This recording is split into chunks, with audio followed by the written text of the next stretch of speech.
Senhoras e senhores, com a palavra, o presidente da República, Luiz Inácio Lula da Silva.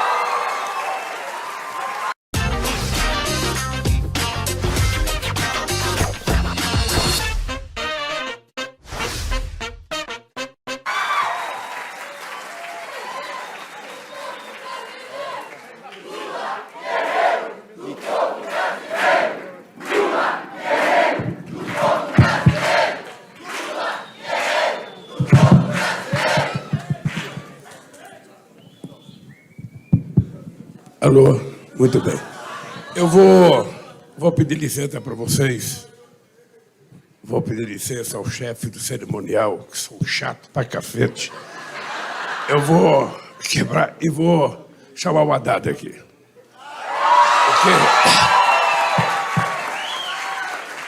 Porque eu pensei que o Haddad ia falar. Porque o Haddad tem muito a ver com isso aqui. O companheiro Camilo certamente deve fazer, foi convocado para ser ministro, para fazer mais do que o Haddad.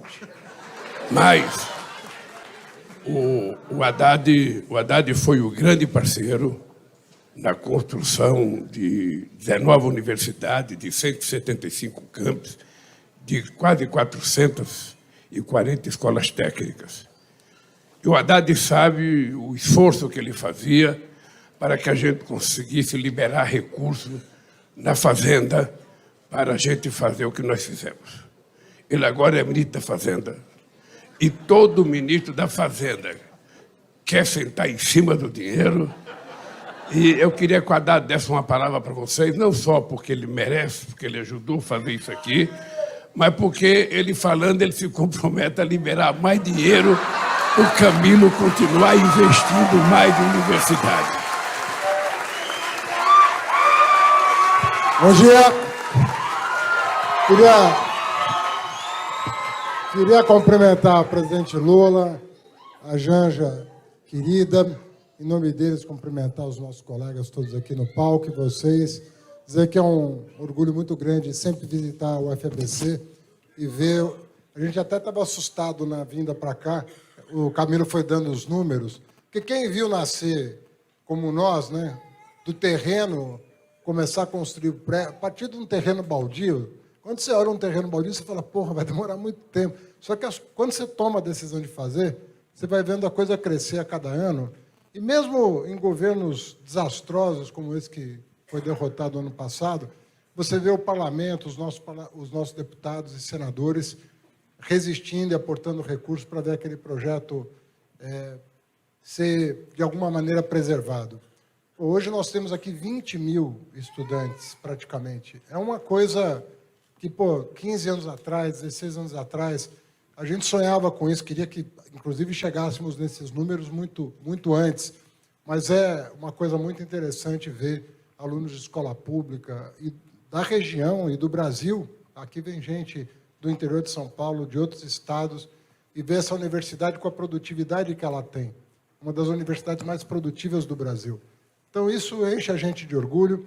E eu queria dizer para o Camilo, para o presidente Lula, que essa pegadinha, né, de me botar no Ministério da Fazenda depois de eu passar pelo Ministério da Educação, já rendeu frutos, porque a primeira providência que a gente tomou, ainda antes do presidente Lula assumir a presidência, antes da posse, foi aprovar uma PEC, chamada PEC da Transição.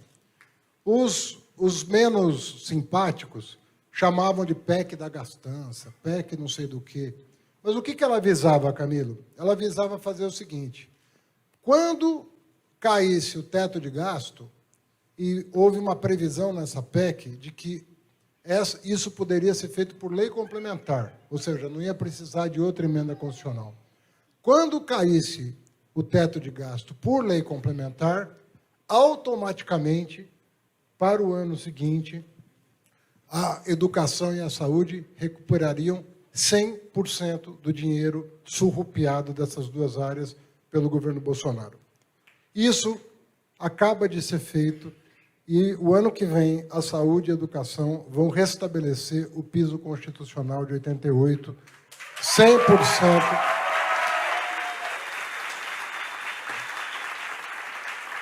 E eu quero dizer, presidente Lula, que esse é o começo, porque nós temos que fazer essa economia crescer, porque é com o crescimento que você vai acomodando as pressões, legítimas pressões da sociedade, por serviços públicos de mais qualidade, por expansão da oportunidade. Então, quem acompanhou os mandatos do presidente Lula viu a entrega de tantos benefícios, e o que permite efetivamente a mobilidade social. Você não tem como mudar esse país tão desigual se não for por meio de políticas vigorosas, sobretudo na área da educação e da saúde. Então, a gente sabe o quanto isso é necessário e vocês continuam com aliado no Ministério da Fazenda. Não mudei de lado, só mudei de prédio. Tá bom?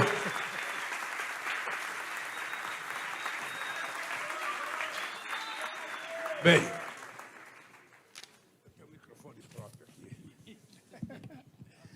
Compromisso firmado. Estou vendo uma placa ali por uma moradia estudante. Nós vamos fazer um programa chamado Minha Moradia, Minha Vida, para que os estudantes aqui possam ter um lugar aconchegante para dormir. Bem, eu quero cumprimentar o companheiro Fernando Haddad, o nosso companheiro Renan Filho, que é o nosso ministro do Transporte, o nosso companheiro Márcio França, ministro de Aeroportos e Portos, ex-governador de São Paulo, ex-prefeito de São Vicente, o companheiro Luiz Marinho, ex-pintor da Volkswagen, ex-metalúrgico, ex-presidente da CUT, ex-prefeito de São Bernardo do Campo, e agora deputado federal, e agora ex-deputado e ministro do Trabalho, a nossa querida companheira Luciana Santos, ministra da Ciência e Tecnologia, a companheira Cida Gonçalves, cadê a Cidinha? Está aqui. A Cida, para vocês saberem, a hora que eu sair daqui, ela vai ficar aqui junto com a Janja, que vai ter um debate com as mulheres aqui. E é importante vocês saberem que ontem à noite o Senado aprovou finalmente a lei da igualdade salarial entre homens e mulheres.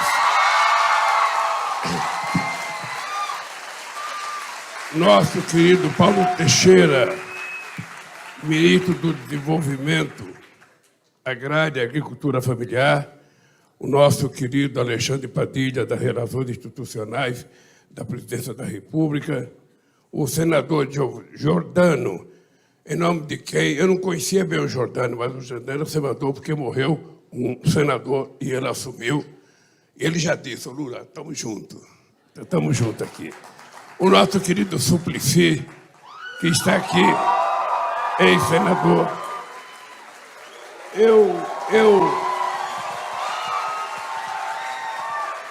Eu não tenho a nominata, e é sempre difícil, quando você não tem nominata, você citar o nome de pessoas, porque você pode esquecer algumas pessoas. Mas eu estou vendo aqui o Suplicy, eu estou vendo o companheiro Alencar, nosso deputado federal, que ajudou muito essa universidade, o nosso querido e sempre guerreiro Ivan Valente, o nosso querido Arlindo Chinaglia, o nosso querido Vicentinho, o nosso Gomes de Mauá, o nosso prefeito Marcelo, o nosso prefeito Felipe, nosso prefeito Orlando Morandi, nosso... Hein? Oh.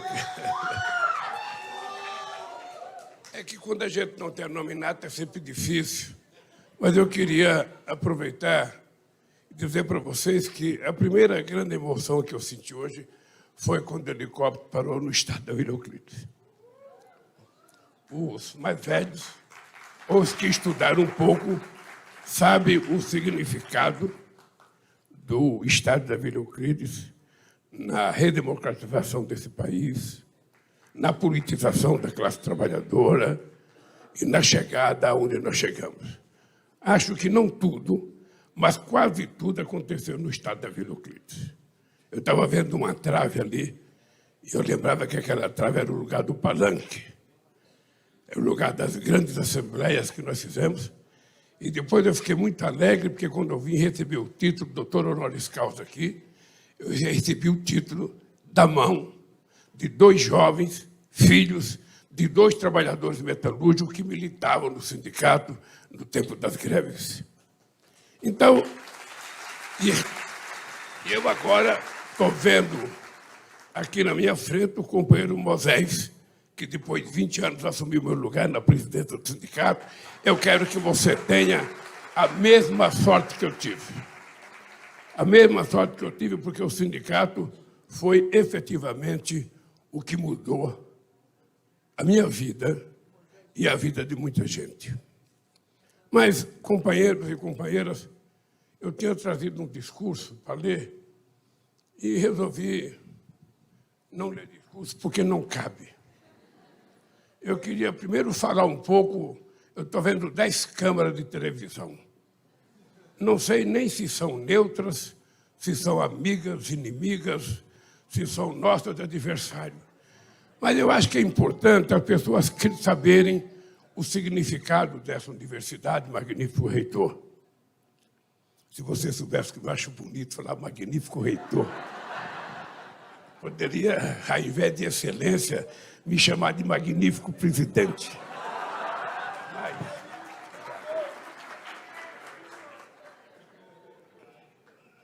Magnífico marido.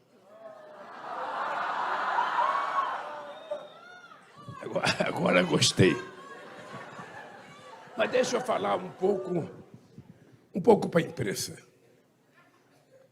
As pessoas precisam saber que essa universidade aqui, ela era um sonho.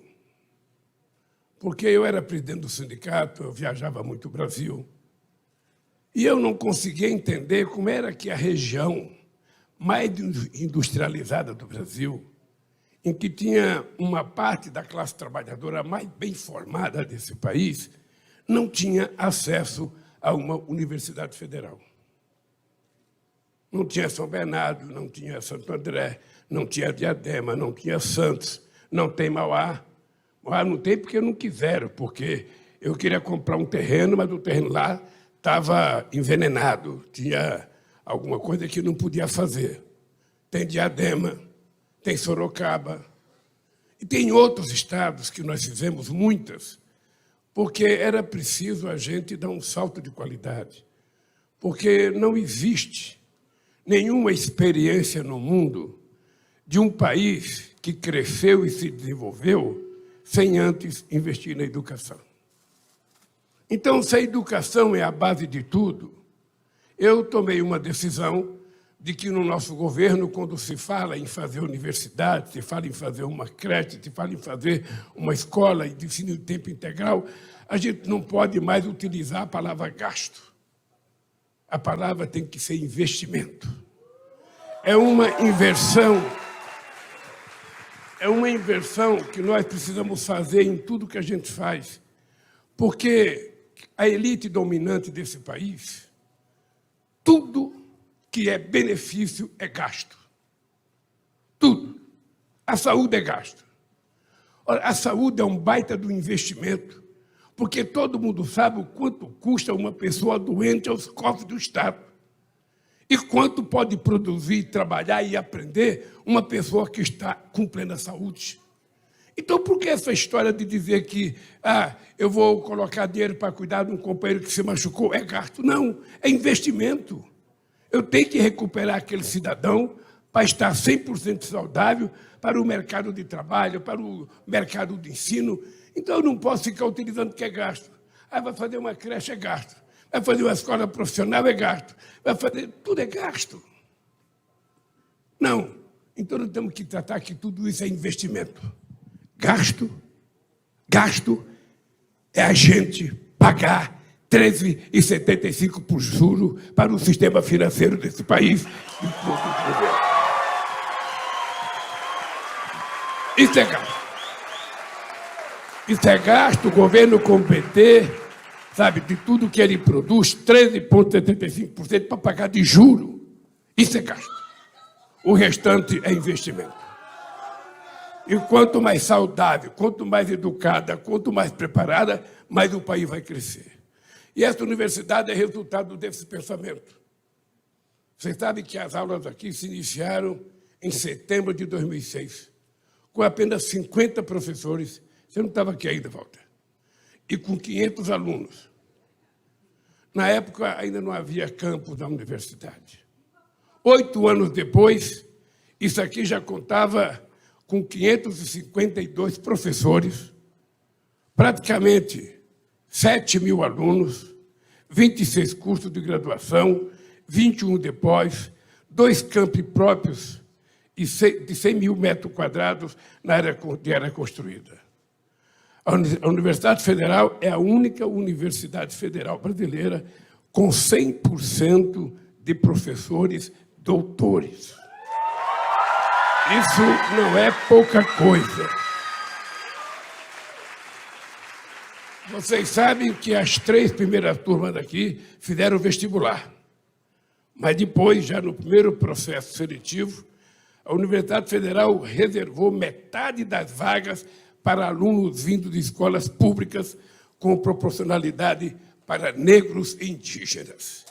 É outra grande coisa extraordinária.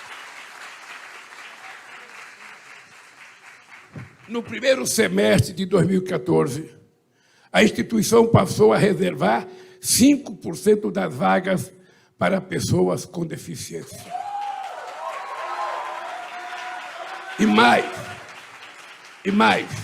eu estou querendo que a imprensa resista, e mais. Agora, também, há cotas para refugiados e solicitantes de refúgio, além de pessoas transgênero. A partir de 2010, a seleção de estudantes passou a ser feita exclusivamente pelo Enem.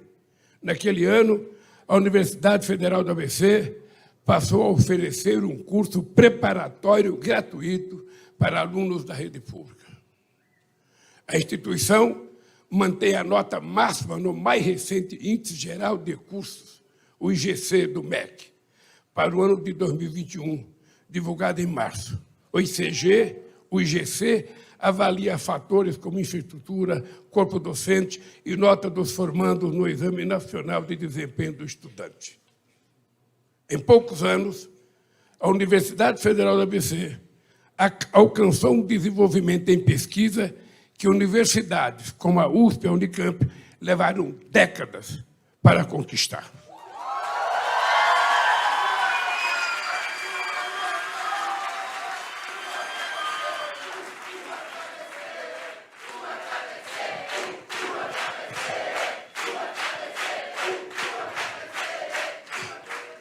Em apenas 3 anos de funcionamento, a Universidade Federal do ABC foi projetada no primeiro time de universidades brasileiras na área de nanotecnologia pelo edital de bolsistas em produtividade e em pesquisa do CNPq, o concurso mais concorrido do Brasil. Em março de 2007, a Coordenação de Aperfeiçoamento de Pessoal de Nível Superior do MEC aprovou 10 dos 11 pedidos da Universidade Federal fez para a abertura de cursos de mestrado e doutorado. Nunca antes, na história das universidades, nunca antes a CAPES tinha aprovado de uma só vez a abertura de tantos cursos de pós-graduação em uma mesma instituição.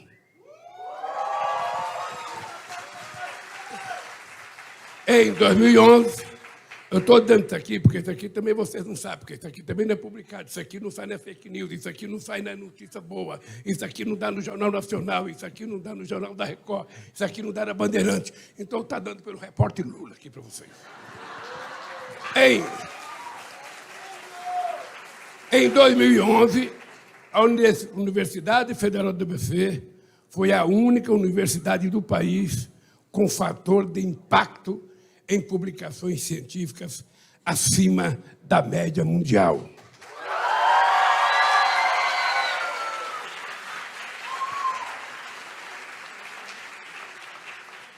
A Universidade Morgés, presta atenção, Moisés, desliga o celular, que eu estou falando com você agora.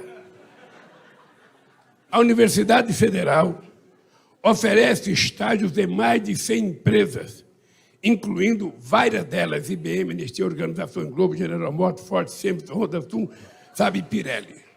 Mas a Universidade do ABC e o Desenvolvimento Regional de Industrialização. A Universidade Federal do ABC e o Sindicato dos Metalúrgicos do ABC firmaram uma parceria em prol da reindustrialização do país.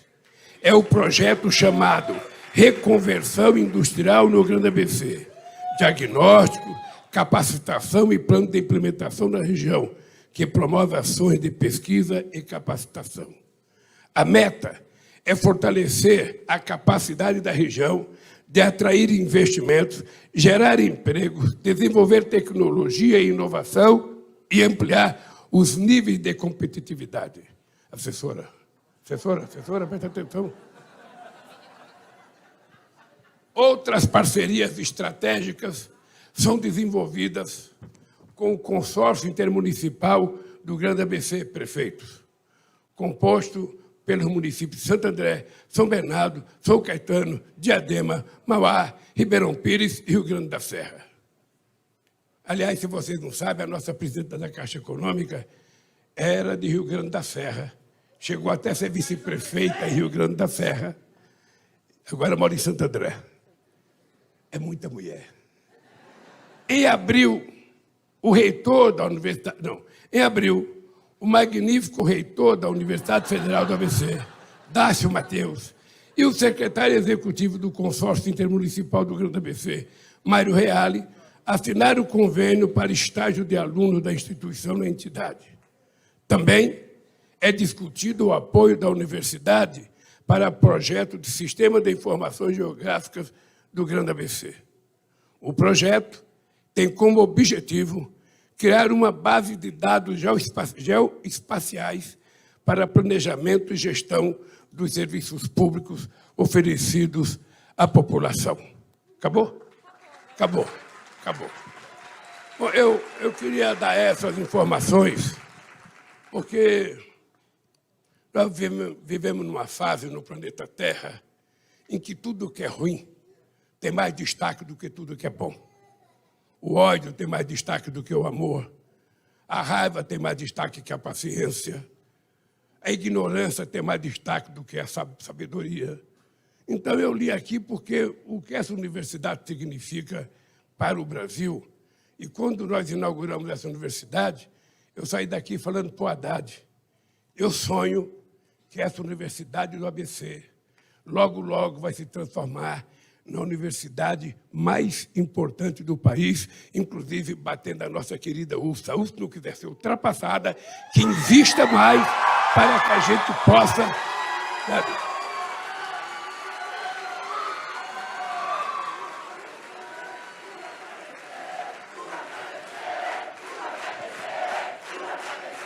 Meu sonho, reitor, meu sonho é que quando houver um estudo a nível internacional de quais são as 100 maiores universidades, a gente não esteja na 100ª posição.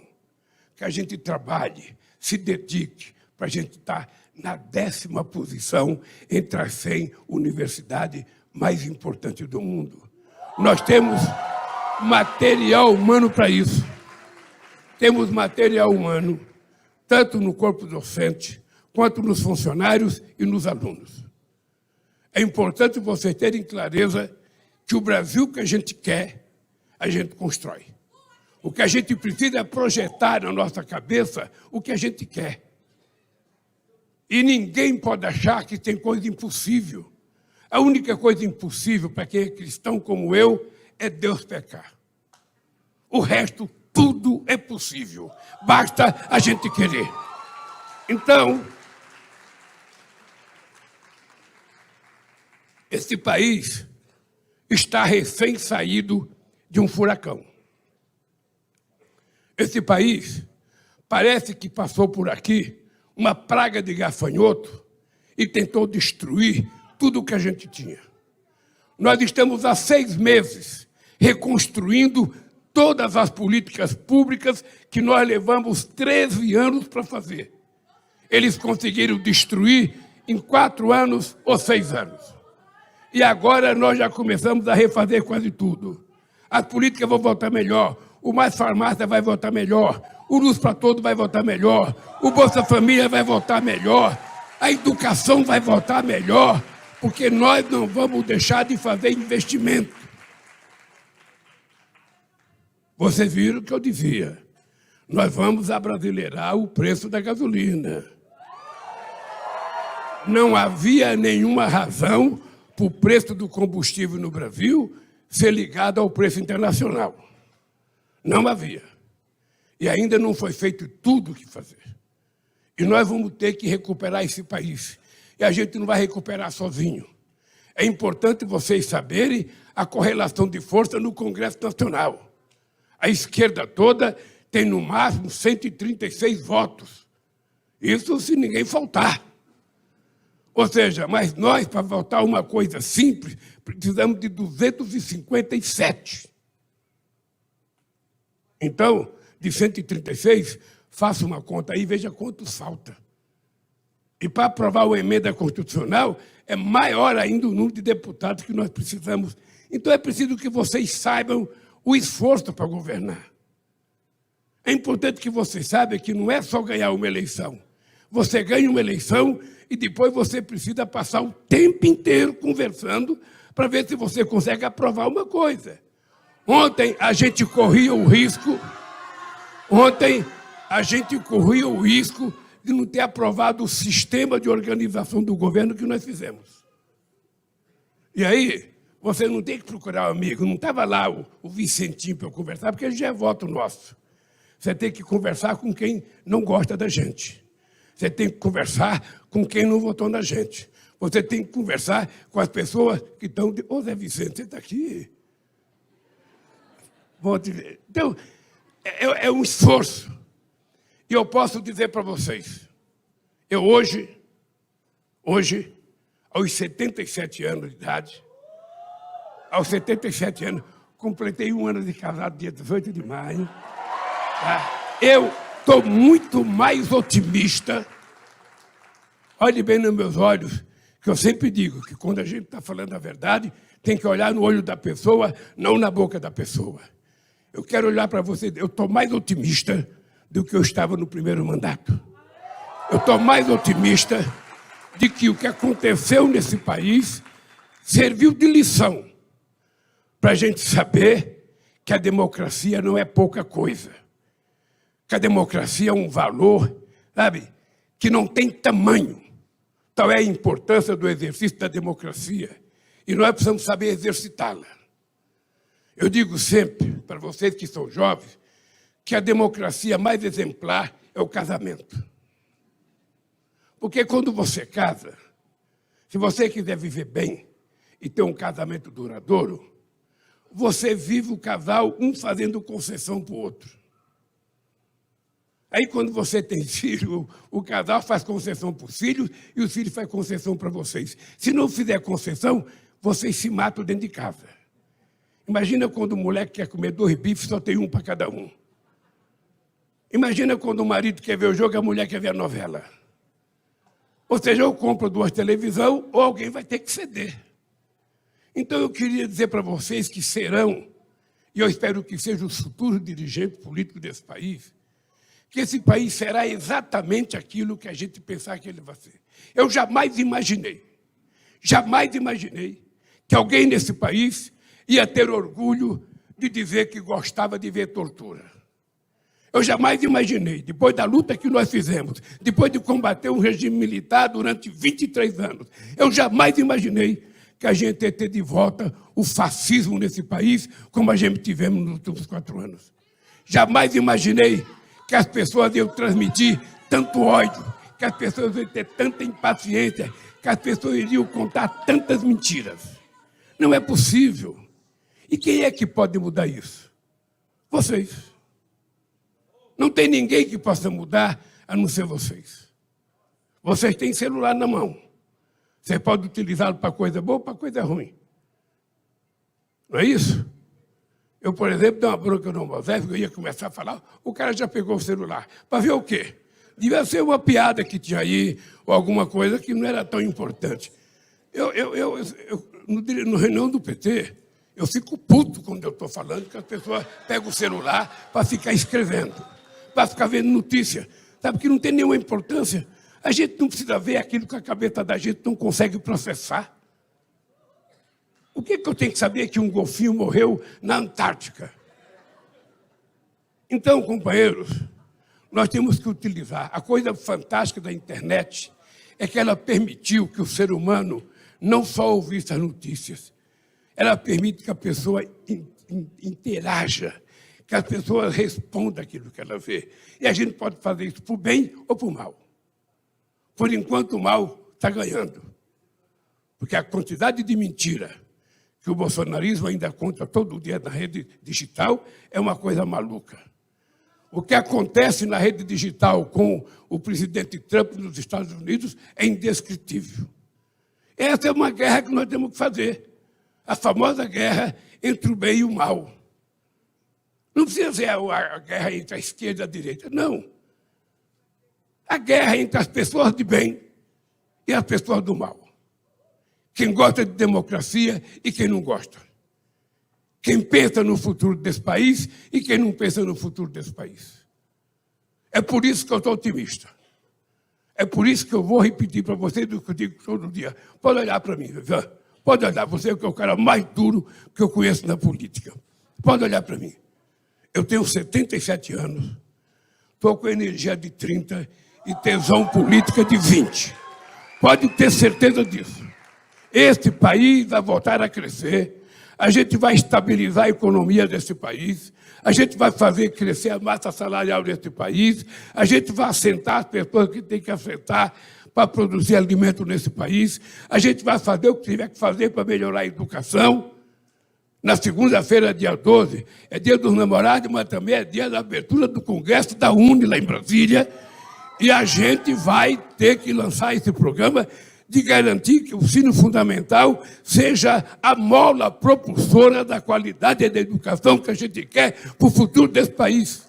Se a gente não leva a criança do fundamental bem educada, bem aprendida, o que ela vai fazer da vida? Então, eu só peço para vocês o seguinte: ajude-nos a fazer essa revolução do bem que o Brasil precisa. Não é o Lula que vai resolver, o Haddad, o Camilo. Não é nenhum deputado sozinho, é a sociedade brasileira. Que sociedade que nós queremos? Porque hoje a gente vê amigos brigando com amigos por causa de qualquer coisa. Eu estou cansado de ver pessoas que falam para mim: eu não passo mais um Natal em família porque é briga toda hora. Eu briguei com meu cunhado, eu briguei com meu sogro, eu briguei com meu pai, eu briguei com a minha comadre. Que mundo é isso? O ser humano nasceu para viver em comunidade. A gente nasceu para ter uma relação química, tocar um no outro, se abraçar, se beijar, conversar. É isso que o ser humano tem que ser, gente. É por isso que nós somos um único animal inteligente, segundo dizem os que conhecem da espécie humana. Então, companheiros, a educação é apenas parte disso. Porque não é só a educação que faz isso, porque senão não tinha tanta gente com diploma universitário votando na extrema-direita nesse país. Então, a educação, ela dá o caminho, ela dá a luz. E esse país teve uma elite que nunca quis que o povo brasileiro se formasse. Nunca quis. Se tem uma elite que nunca desejou que a gente estudasse, era a elite brasileira. Eu vou terminar dizendo para vocês: estudem e veja que em 1554 já tinha a Universidade de São Marcos, no Peru. E a primeira universidade no Brasil foi em 1920. E não foi feita porque alguém queria fazer para ajudar o povo brasileiro. Foi feita porque o rei da Bélgica vinha ao Brasil. E o rei só viajava se recebesse título de doutor honoris causa. E aí criaram a Universidade do Brasil. Pegaram toda a faculdade que tinha, montaram a universidade e criaram. Então significa que nós temos quase 500 anos de atraso dos nossos irmãos da América Espanhola. É por isso que eu mesmo, sem ter diploma universitário, coloquei na minha cabeça a ideia de que a gente iria fazer uma revolução educacional nesse país. E vamos fazer. Porque cada real que a gente investe na educação, eu tenho certeza que volta milhares de reais para os cofres desse país, para ajudar a gente a cuidar da vida do nosso povo. Por isso, meus queridos companheiros, estudantes, professores, funcionários, trabalhadores, políticos, deputados, senadores, sabe? Eu quero dizer para vocês, o Brasil será o que vocês quiserem. Se vocês quiserem um Brasil democrático, um Brasil alegre, um Brasil humanista, está na mão de vocês construir. Se vocês quiserem que os brasileiros, ao invés de ser humanistas, que têm o sentimento, que têm o paixão, que têm amor, sejam efetivamente massa de manobra, sabe? A gente não vai ser nada na vida. Então, ajude-nos, porque nós temos muita luta para fazer pela frente. Eu quero ter esses próximos 3 anos como os 3 anos mais importantes da minha vida. Esse mandato meu é a coisa mais importante que eu tenho que fazer na vida, é provar outra vez ao povo brasileiro que um torneiro mecânico, sem diploma universitário, vai consertar outra vez esse país para o povo brasileiro. Obrigado, um beijo no coração de vocês e até a próxima visita.